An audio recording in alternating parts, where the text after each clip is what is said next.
sweet potato leaves or yung kamote. Sabaw. Gulay. Let's cook with Miriam. We cook simple and easy Chinese and Filipino recipes. Please subscribe and hit the notification bell for more updates. Ngayon ay magluluto tayo ng sinabawang isda.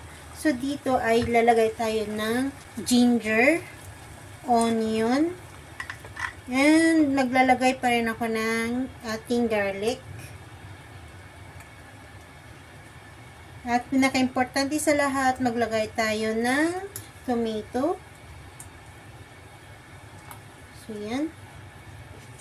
And maglalagay na tayo ng ating isda. Yan. Isda natin. Lalagay natin yung spring onions.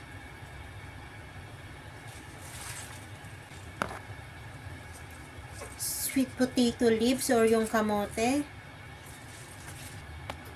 Damihan natin ng kamote para mas healthy.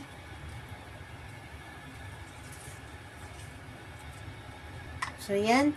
Then, takpan natin yan ng mga 3 minutes para kumulo siya.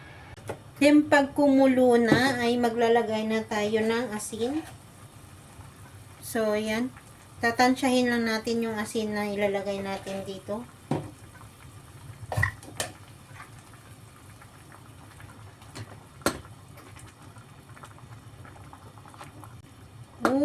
So yan, ready na yung ating sinabawan na isda. Wow, sarap.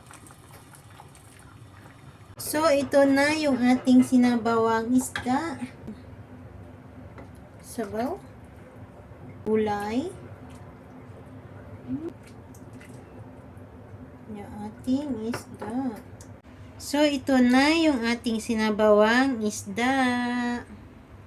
So, yan.